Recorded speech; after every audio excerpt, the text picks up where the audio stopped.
Eu sou a Carol Nogueira e esse é o Item Mais da CNN.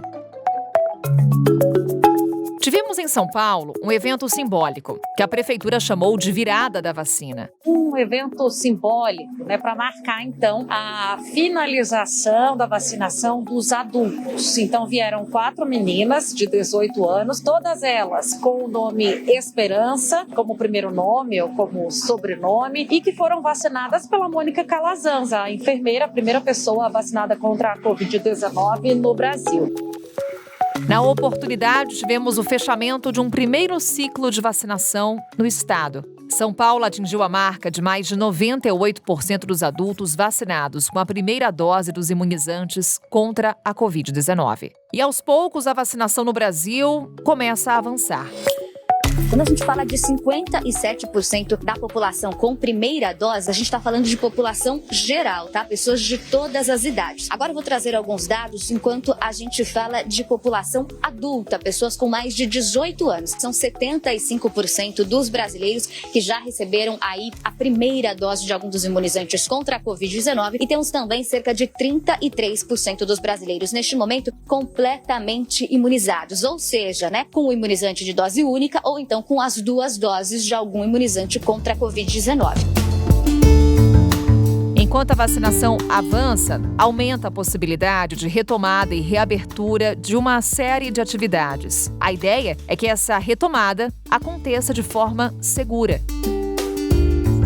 Nesse episódio, vamos conversar com 2 membros da Sociedade Brasileira de Infectologia. Começamos com o Dr. Renato Kifuri, que já veio aqui conosco em outras oportunidades. Dr. Renato Kifuri, sempre muito bom conversar com você. Seja bem-vindo ao Item Mais. Obrigado, Carol. Sempre um prazer estar com vocês aqui no Item Mais. Dr. Kifuri, trouxemos aqui o exemplo no Item Mais, logo no início do episódio, com relação à virada da vacinação, em que a gente teve postos funcionando durante a madrugada e, na sequência, o governo do estado de São Paulo, inclusive, comemorando o avanço da imunização no estado. Só que a gente vê, por outro lado, outros estados que não estão nesse mesmo ritmo. Como é que o senhor avalia essa discrepância no que se refere ao avanço da vacinação contra a Covid-19 aqui no Brasil? Olha, Carol, é preciso ter um olhar para o país, né? Nós não vamos controlar a pandemia, nem mundialmente, vacinando um único país, quanto mais aqui dentro do Brasil, vacinando um estado ou outro, adiantando demais a vacinação para um público todo de uma região, em detrimento de outra. É claro que existem regiões de mais fácil acesso,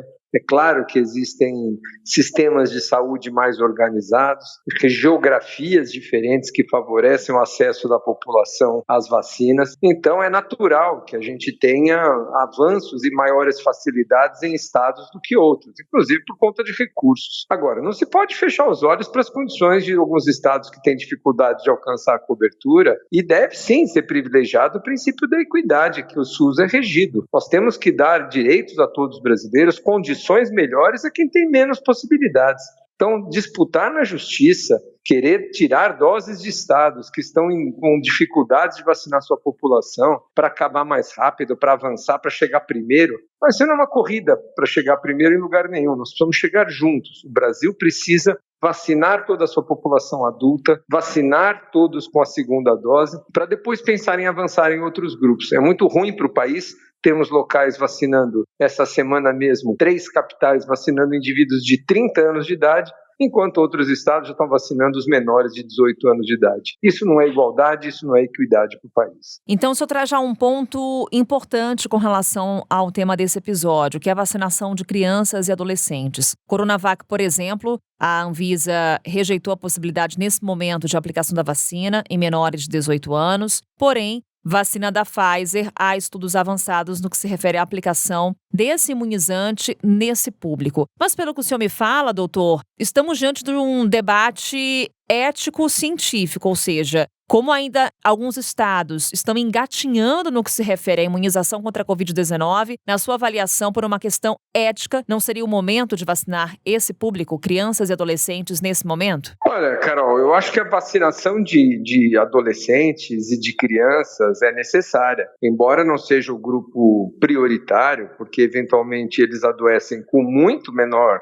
frequência, especialmente nas formas graves, a vacinação dessa população é necessária, não só porque eles também têm doenças crônicas, fatores de risco, mas especialmente também porque eles contribuem para a transmissão, representam 1/4 da nossa população. Então, eles precisarão ser vacinados. O que se discute, né, em relação ao momento de vacinação dessa população é o Brasil estar caminhando na vacinação em passos tão desiguais aqui no país. A Coronavac é uma vacina que foi submetida com um estudo muito pequeno em crianças menores de 18 anos de idade, adolescentes, a partir dos 3 anos, que não foram suficientes ainda para sua aprovação nessa faixa etária. A vacina da Pfizer, sim, nós temos aí dados suficientes, robustos, mais de 2.000 adolescentes entre 12 e 17 anos que foram vacinados, mostrando segurança e eficácia da vacina. Então, hoje nós contamos com um único imunizante para essa população acima de 12 anos de idade. Vamos caminhar para novas vacinas também nessa população, mas no momento, com uma única vacina disponível, a discussão entre priorizar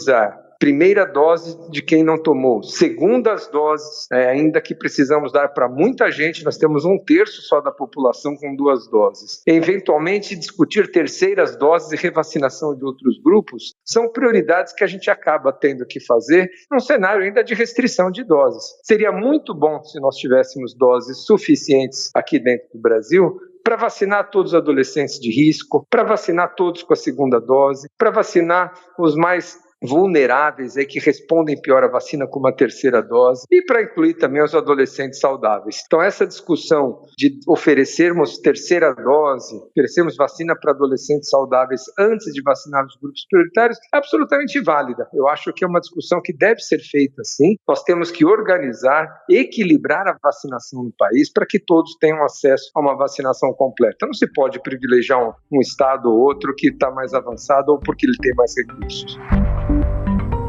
Pelo que o senhor nos fala, doutor, a questão de não vacinar nesse momento adolescentes e crianças e também não aplicarmos nesse momento uma terceira dose se dá muito mais por uma questão de falta de doses suficientes para isso. A variante Delta não pressiona ainda mais esse debate, principalmente com relação à necessidade de uma terceira dose dos imunizantes? Olha, Carol, esse é um debate interessante que vem sendo feito, né? O que é mais vantajoso no controle da circulação de uma variante Delta que ainda entra no país de maneira ainda não tão, vamos dizer, avassaladora como aconteceu em outros países. Diferente do que aconteceu na Europa, nos Estados Unidos, aqui a Delta vem enfrentando uma concorrente de peso, a Gama e suas derivações, a Gama Plus, ou seja, ela não se estabeleceu aqui com a mesma intensidade e a mesma velocidade que se estabeleceu, por exemplo, em países europeus. Então nós precisamos ter esse olhar, né? Essa combinação de uma variante nova, baixo número de vacinados com 2 doses, e é uma população cansada dessas medidas de restrição e às vezes até estimulada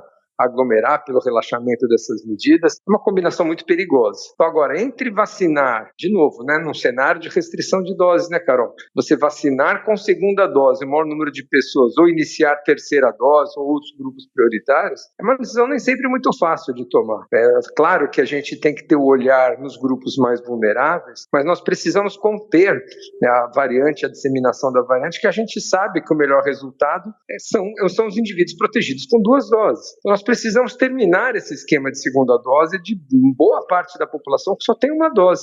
Talvez essa seja a primeira prioridade. Avançar na vacinação dos acima de 18 anos que ainda não completaram o esquema. Talvez encurtar o intervalo entre a primeira e a segunda, terminar esses esquemas para ir avançarmos em terceira dose, avançarmos em vacinação de adolescentes. Infelizmente, a distribuição desigual de doses no país e o avanço nas idades acaba trazendo esses cenários diferentes. Populações de alguns estados ainda vacinando adultos, outros já vacinando adolescentes. Então, nós precisaríamos realmente uma coordenação melhor no sentido de uniformizar a distribuição e o avanço do controle da pandemia. Mas seria muito desejável, né? Eu acredito que até setembro, com a chegada de mais 60, 70 milhões de doses que vem por aí, a gente possa fazer de maneira simultânea, aumentar a vacinação de segunda dose, avançar nesse cronograma, vacinarmos os adolescentes de risco, oferecermos terceiras doses para aqueles que estão perdendo a proteção e aí vacinar todos da população acima de 12 anos, onde a gente já dispõe de vacina aqui no país para essa faixa etária. E aí se justifica, inclusive, doutor, a antecipação dessa segunda dose, como estamos acompanhando, por exemplo, no caso da Coronavac, da vacina da da Pfizer e da AstraZeneca, você antecipar a aplicação da segunda dose dos imunizantes? Aqui cabe um parêntese, Carol, que cada vacina tem uma característica diferente. A Coronavac, por exemplo, ela não foi estudada para além de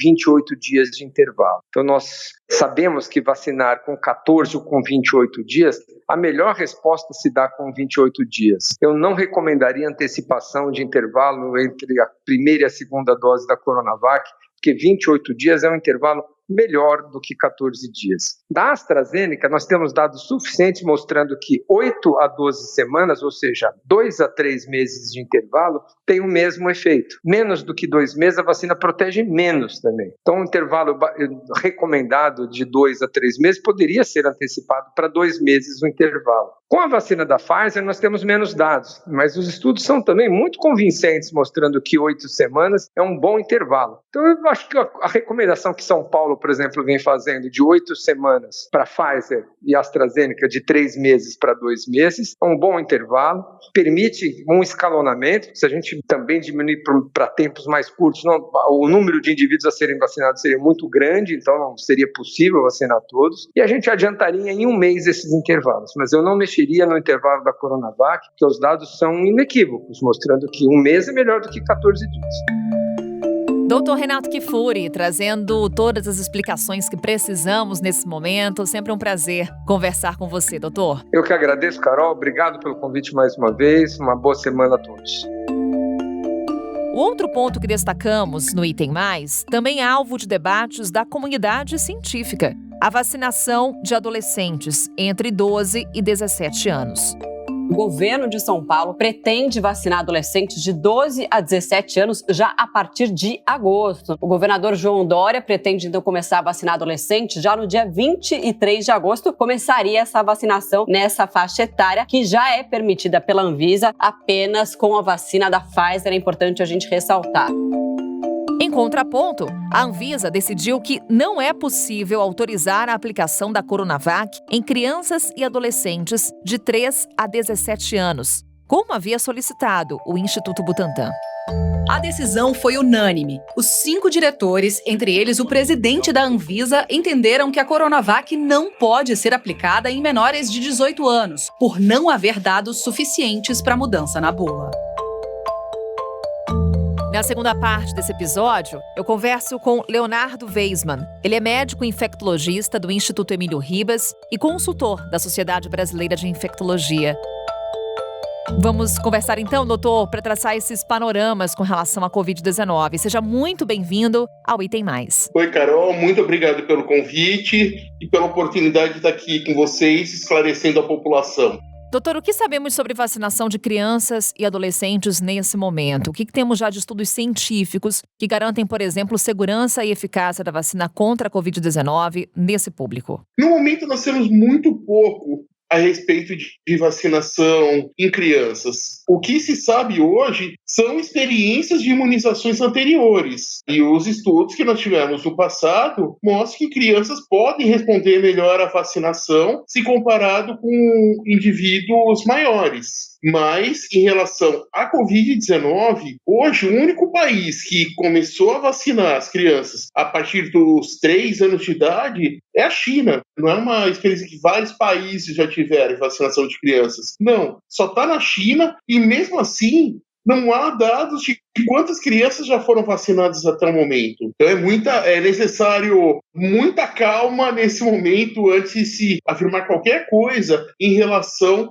a vacinação de crianças. Doutor, você fala dessa ausência de dados científicos com relação à vacinação nesse público de crianças e adolescentes. Qual seria o principal receio? Uma reação nas crianças que seja muito diferente da reação que acompanhamos nos adultos, por exemplo? Quando a gente avalia, quando se decide vacinar ou não uma determinada população, a gente tem que levar em consideração pelo menos 3 fatores. Primeiro, o impacto da doença nesse determinado público, a eficácia da vacina para prevenir a doença, além da segurança, ou seja, a questão dos efeitos adversos. Não acreditamos, da mesma forma que nós não temos descritos reações graves da vacina em adultos, não se acredita que nós tenhamos também qualquer tipo de problema nesse sentido com as crianças. Eficácia da vacina, também esperamos que as crianças elas acabem respondendo também muito bem às vacinas. A questão hoje é, por que os estudos eles ainda são escassos? Por conta do impacto da Covid-19 nessa população. A gente sabe que crianças e adolescentes correspondem a menos de 1%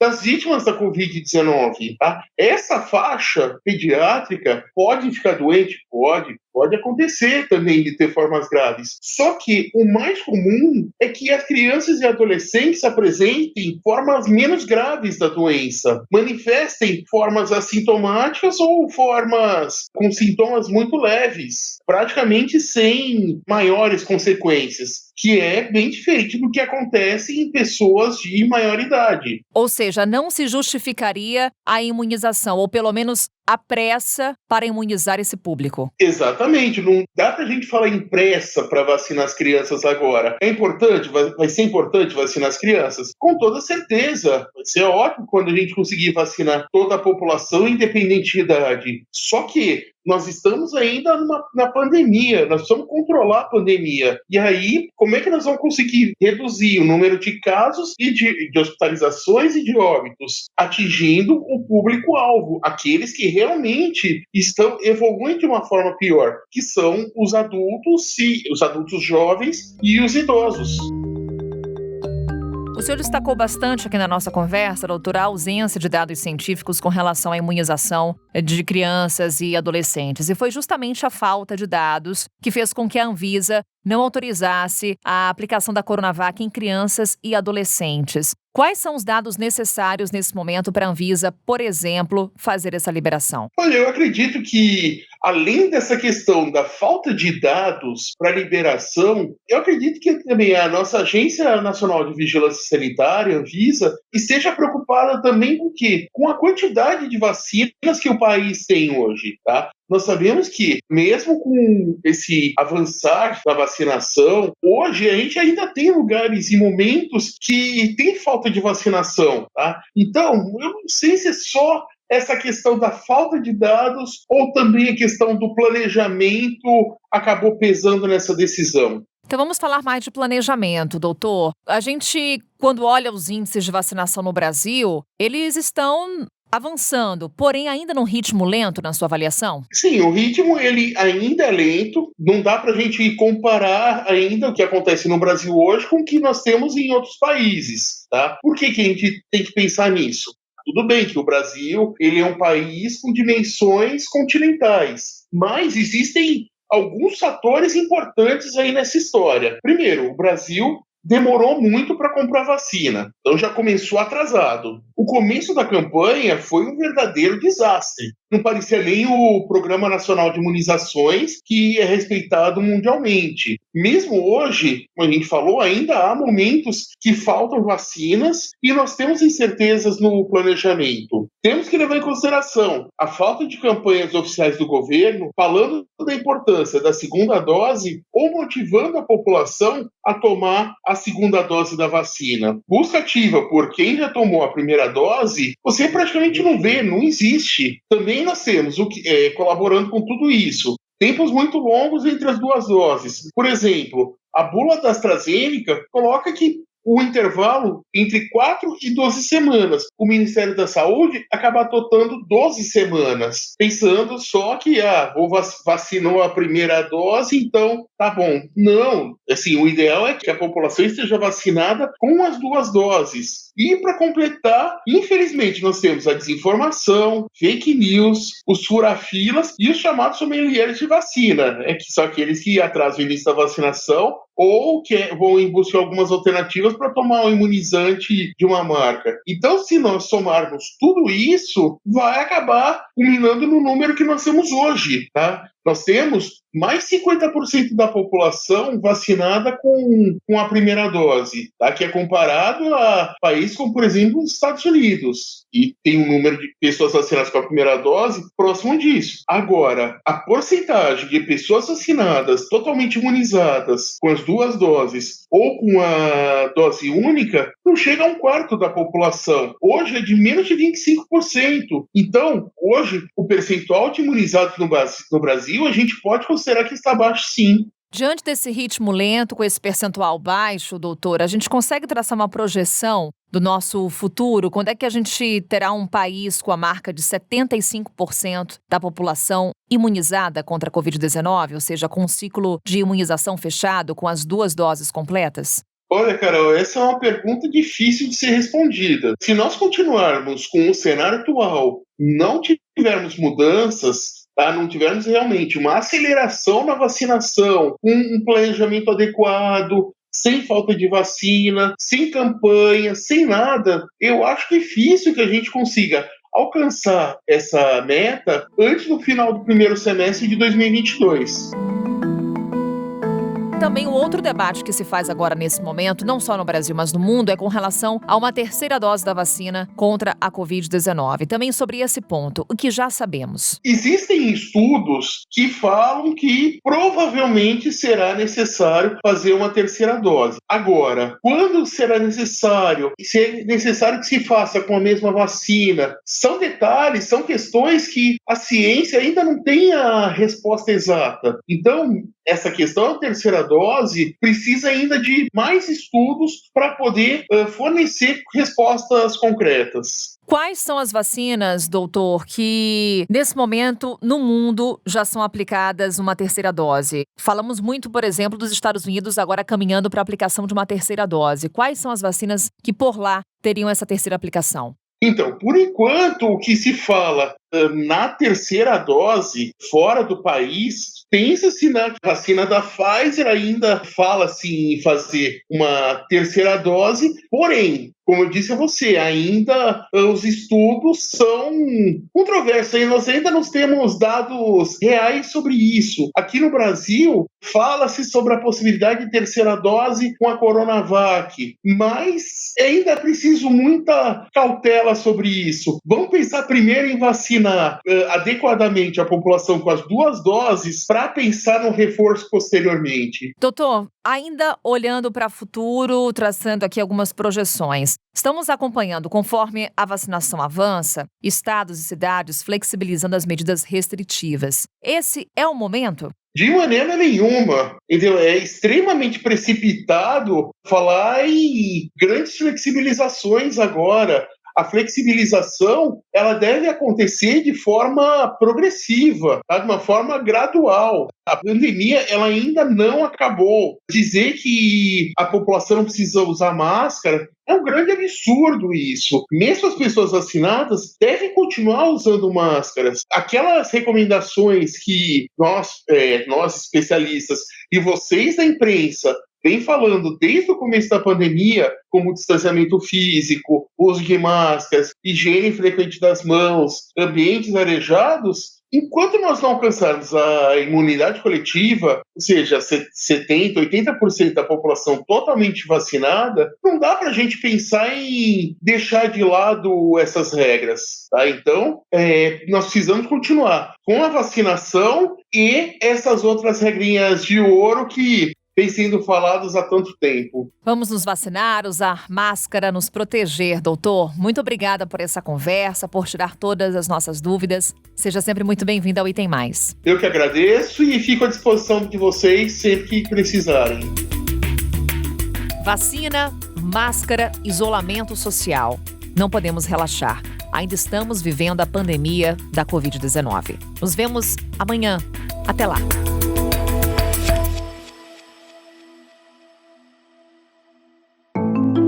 Com a apresentação minha, Carol Nogueira, esse podcast foi produzido pela Maremoto para a CNN Brasil. Roteiro e pesquisa, Daniel Miller. Pauta e produção, Danilo Santana. Operador de gravação, Nathan Kleiman. Edição e sonorização, Murilo Lourenço. Coordenação geral, Paula Weinberg. Coordenação de produto, Verônica Schneider. Coordenação editorial, Diego Toledo. Direção de jornalismo digital, Daniel Tosi. Você também pode ouvir o Item Mais no site da CNN Brasil e aproveite para conhecer os nossos outros produtos em áudio. Acesse cnnbrasil.com.br/podcasts.